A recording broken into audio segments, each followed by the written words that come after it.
Welcome to the Human Capital Innovations Podcast, where your source for personal, professional, and organizational growth and development, where we share original research, explore industry trends, and interview executives and thought leaders from across the globe. We hope you join us often for practitioner-oriented content around all things related to leadership, HR, talent management, organizational development, and change management. Maximize your personal and organizational potential with Human Capital Innovations Podcast.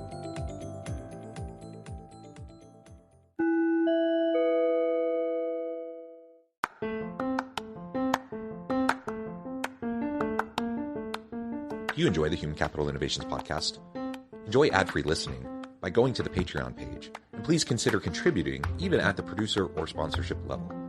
And please leave a review. Thank you for your support.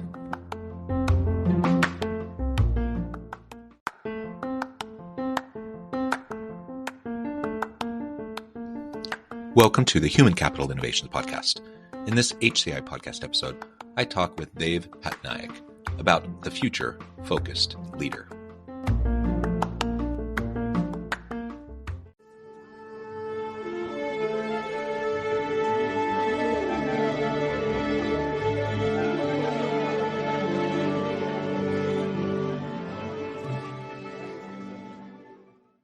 Dev Patnaik, welcome to the Human Capital Innovations Podcast.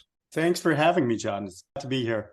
Yeah, it's a pleasure to be with you. We've been preparing for this one for a while. You're joining us from California. I'm south of Salt Lake City in Utah.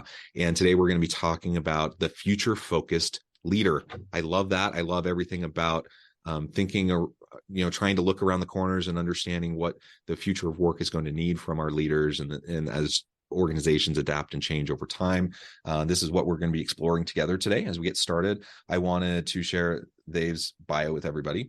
Dev Patnaik is the CEO of Jump Associates, the leading independent strategy and innovation firm. He's a board member of Conscious Capitalism. Dev has been a trusted advisor to CEOs at some of the world's most admired companies, including Starbucks, Target, Nike, Universal, and Virgin. He is a frequent keynote speaker at major forums, and his writing has appeared in Business Week, Forbes, Fast Company, and many others. He is the author of the book Wired to Care, named one of the best books of the year by both Fast Company and Business Week. Malcolm Gladwell called Wired to Care just what we need for the lean years ahead. When not at Jump, he also is an adjunct professor at Stanford University, where he teaches social science methods to MBA and design students. What a fantastic background. A pleasure to have you. Anything else you would like to share with me or my audience by way of your background before we dive on in? No, we talked about Jump, right? Yeah. We talked about Stanford. Yeah. Right. And we talked about Wired to Care. Yeah, let's go. All right, let's go. Let's do it.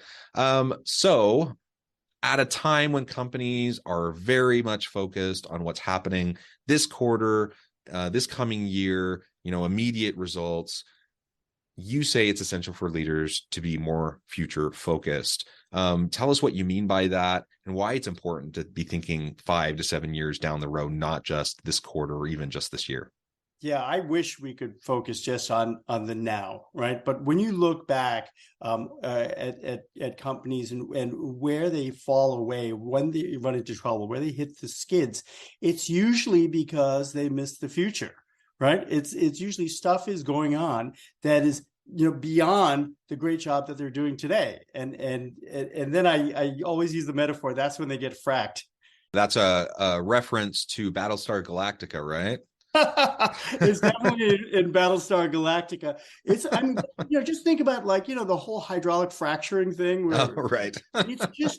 It's a great metaphor. I mean, imagine you're a farmer in Ohio or Pennsylvania or something, and your family's had that farm for 3 generations, and you're a really good farmer. But unbeknownst to you, somebody is breaking shale rock a mile underground underneath your farm, and it is leaching up all sorts of chemicals. And you may be a really great farmer, but because of that, you wake up one morning and you turn on your faucets and your water lights on fire and you have to move, right? You have been fracked, right? And I think it's just it's a horrible situation. But it's a powerful metaphor for what companies go through, which is that you may be doing an excellent job of getting things done, of executing on your core business. But unbeknownst to you, there are exogenous forces that are going to completely disrupt what you're doing.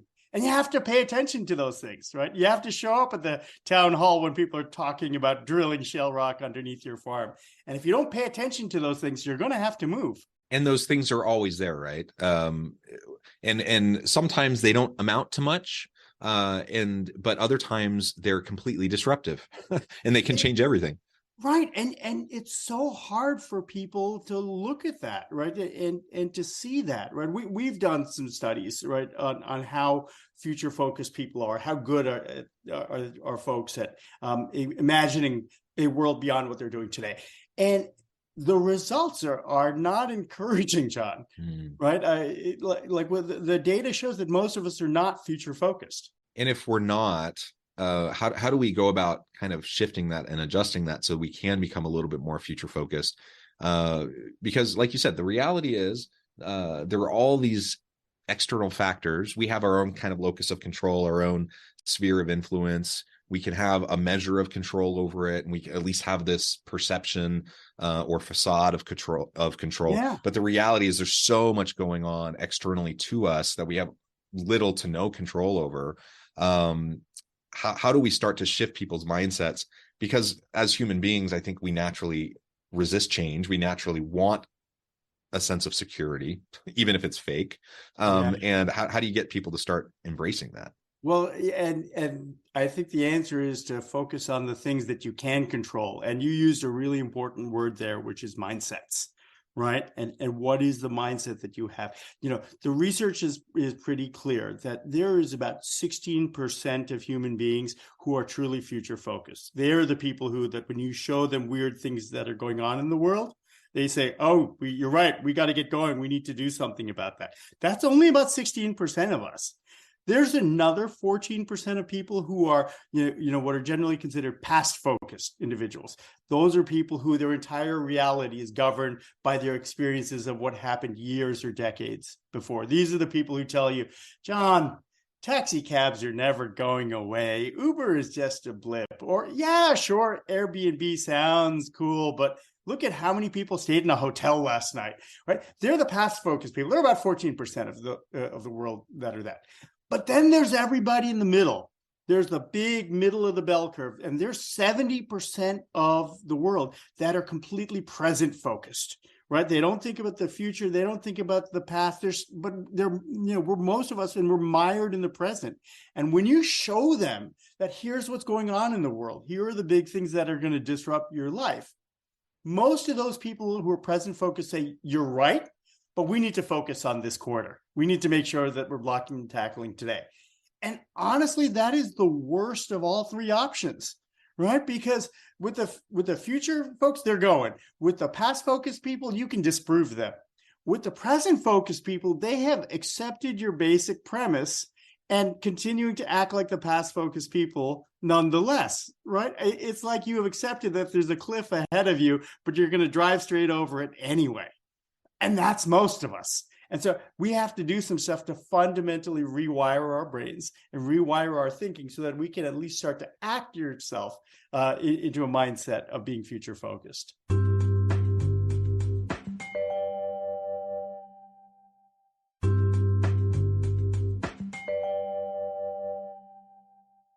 Yeah. So how do we disrupt that? Because unless we can disrupt that status quo so we can start to shift those mindsets, we're going to be locked into kind of our preconditioned wiring, right? And socialization and norms that we've embraced over time. So those rough percentages that you laid out, I mean, it's good to know that. It's also a little discouraging.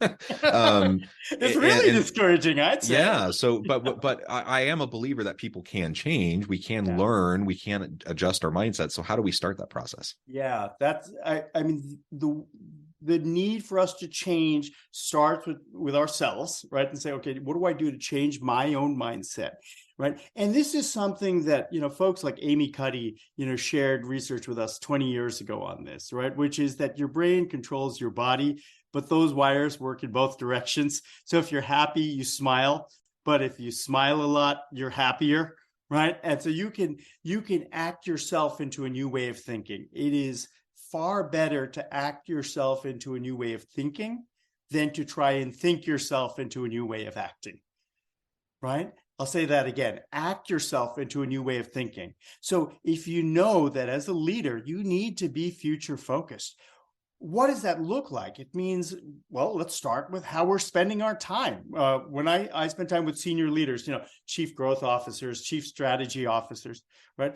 One of the first things we'll do is say, okay, well, let's just go through your Outlook calendar, and starting next week after every meeting, not before, after a meeting, I just want you to color code it 3 different colors, right? And you can, just choose, like, if it was a past focused conversation, code it blue. Right. And if it was a present focused conversation, code it orange. Right. And if it's a future focused conversation, code it green. Right. And just start to notice. It's a little bit like if you wanted to, lose weight and get in shape, one of the first things you should start doing is looking at your diet. And the first thing you might want to do about that is start noticing what you're eating. In that same way, start noticing the kind of conversations that you're having. How much time are you spending justifying why things went well or didn't go well last quarter versus figuring out what's going on right now, this quarter or next quarter, because that's all the present, versus really thinking about where you're going to be in 5 years, in 7 years.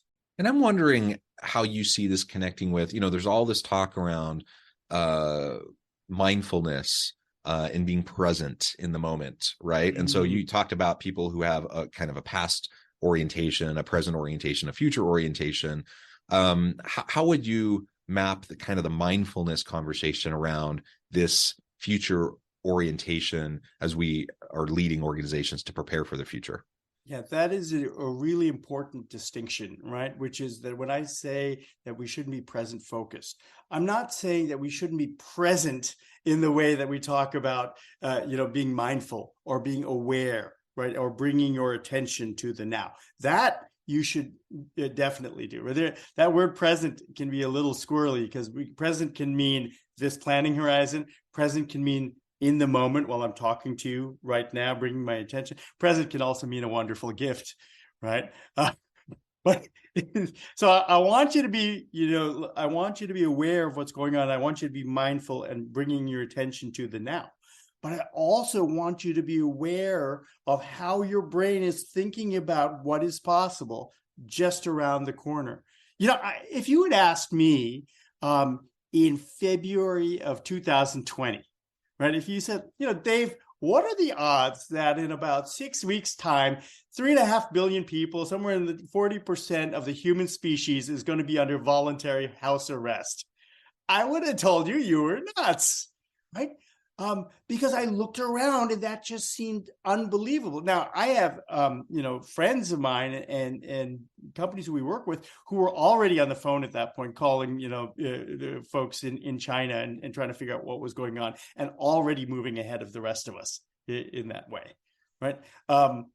So, the first step is to kind of like wrest yourself out of what you're seeing in front of you as the defining mindset that you have.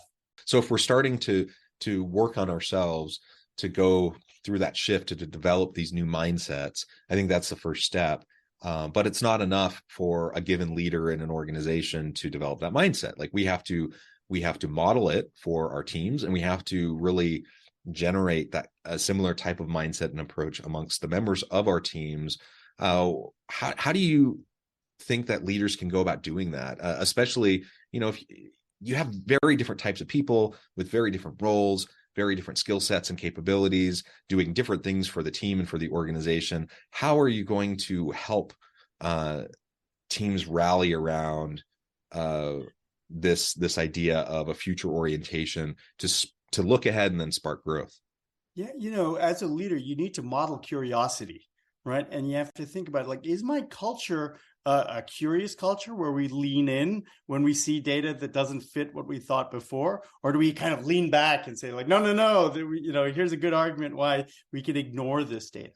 And so modeling curiosity, again, act yourself into a new way of thinking. It starts with getting outside, right? And looking and seeing what's going on. For many of us, where we're spending our days now working remotely, right? You would think that would mean, wow, we could work from anywhere, or we could work from different places, and I should be experiencing all sorts of different things on a daily basis. Most of us didn't do that. What that meant was just that we're working from home, right? So it's like we're not in a cubicle. we're in our bedroom. So we traded one cage for another. Right. And that didn't actually, we didn't get the real benefit of saying like, no, I have 2, or 3 conference calls that I need to do today. And so I have to be, on this little box, but I can get outside. I can go to see other things. I can be in a different place. And it doesn't have to be, I have to, start taking my calls, from the Maldives or something like that. It could just mean, working, from a coffee shop on the other side of town where I never go to, right? But, modeling curiosity starts with getting outside and feeding your head. Yeah. And to that point, so I'm a university professor. I do consulting stuff on the side. And I was on sabbatical last spring. So I literally have no university responsibilities. I'm just doing consulting work, writing projects, etc. I can literally be anywhere, do anything I want. But and by this point, lockdowns have eased and the pandemic is a little bit more under control. At least we have vaccines and such. And I could do anything. I could go anywhere. I could work anywhere. I actually had plans to do that. Yet I also have other constraints, so I have family constraints. I have other things and it just ended up being easier to just be at home in my home office. And that's what I did 80% of the time. Now I did get out sometimes and I did try different things and I did travel a little bit, but not nearly as much as my initial intention was because it was just easier.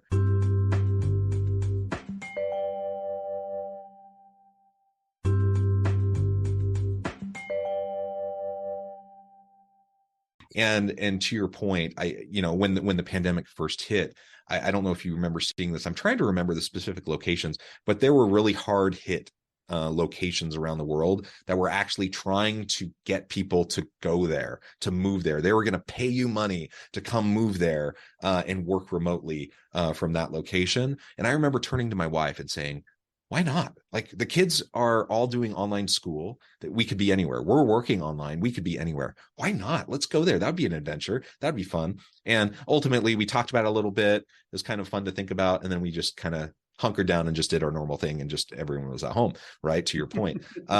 So kind of a missed opportunity, right? And we can all be hard on ourselves about those things. We didn't pick up and move everybody to Burkina Faso for our sabbatical. But that just ends up making you feel bad about yourself, right? And I don't want us to do that. I'd rather just say, okay, what's a little change that we could do to feed our head?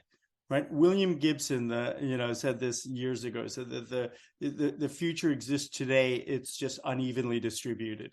There are other people wherever you live right now who are doing things, who are behaving in ways that are weird to you and I, but are going to be doing things like that we will also do in just a few years. Go out and spend time with them, right? And it can be even little things like, let's take the most boring, banal thing, right? Which is, pickleball. I had never heard of pickleball 10 years ago. What is that crazy thing? It seems to be pretty important. It seems to be something that is on trend. There's a lot of people who are ripping up tennis courts to turn them into pickleball courts. If I am remotely interested in what's going on in culture, if I'm really interested in healthy aging, if I'm really interested in athletics, let's say I work for a company like Nike, I ought to go check out a game of pickleball, right? Even though I might think that's a stupid idea, I might end up playing it 5 years from now. So I should probably go check it out today. Right. So you're right. We should have all gone off to the Maldives, for our sabbatical, but maybe we can just go check out pickleball this weekend and feel less bad about ourselves. Yeah. Start small, right? And everyone has various reasons for why you do or don't do those things, right? But start small. There are things you can do right now and getting out and trying new things. And I like how you said earlier, just stay curious, stay inquisitive. If you're doing that, I think you're you naturally have a growth and learning mindset, and that becomes contagious for your team, because you just act differently with them, you treat them differently, you interact with them differently, and you expect different things from them when you want a learning environment and a growth culture, all of which is going to help you be more future focused. That's exactly right. And you can encourage this in your teams, right? Just say, for instance, at Jump where I work, we are all about learning and growth, right? So every week at our all hands meeting, we just ask one question of everybody, right? Which is like, what did we learn last week? Right. And some of it is, here's what we learned on a project that we're doing and how we could do a project better. But sometimes it's like, I saw the most crazy show and here's what it's all about. Right. That's how I learned about Squid Games, the first time. Or I saw a really interesting exhibit this weekend. Here's what it was. Or I read this really interesting article. Right. But constantly feeding your head of what's out there is a great practice for yourself personally as a leader. But it's also something that you can start to engender in your culture just by asking the question on a regular basis. This has just been a really great conversation. I know at the time I'm going to have to let you go here in a few more minutes, but before we wrap things up for today, I just wanted to give you a chance to share with the audience how they can connect with you, find out more about your work, the cool things that you're speaking about, writing about, and then give us the final word on the topic for today. Yeah, the best place to go is to jumpassociates.com, just because, we're trying to put up as much information, useful stuff that you can have and just take away and put to use for yourself. Also, reach out to me on LinkedIn, and I'm happy to share because we share a lot of information that way. We're all about learning and growth, so we want to make sure that everyone else around us is getting helpful advice on that too. Excellent. Dave, this has just been a really great conversation. I hope that we can strive to develop these mindsets, that we can be more future oriented in our approach as we're leading our teams and fostering that kind of an inspiring environment where everyone wants to continually stretch the limits of their capabilities and their understanding and lean into the messiness and the tensions of this shifting world that we're in. There's just so much out there that we don't know, which some people find kind of soul crushing and frustrating. I find it exciting and inspiring. The old cliche, the more I learn, the more I realize I don't know. I actually love that because it just means the world is there waiting for me to discover it. And there's so much more for me to learn. Yeah. Life is short. Work is hard. And the most precious thing you have, the most precious resource is your time. And just start to think a little bit. Are you spending time justifying the past? Are you spending time arguing or managing the present? Are you spending time building the future? Wonderful. I encourage everyone to reach out, get connected with Dave. And as always, I hope everyone can stay healthy and safe, that you can find meaning and purpose at work each and every day. And I hope you all have a great week.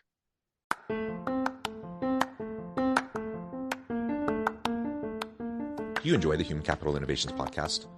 Enjoy ad-free listening by going to the Patreon page. And please consider contributing even at the producer or sponsorship level. And please leave a review. Thank you for your support.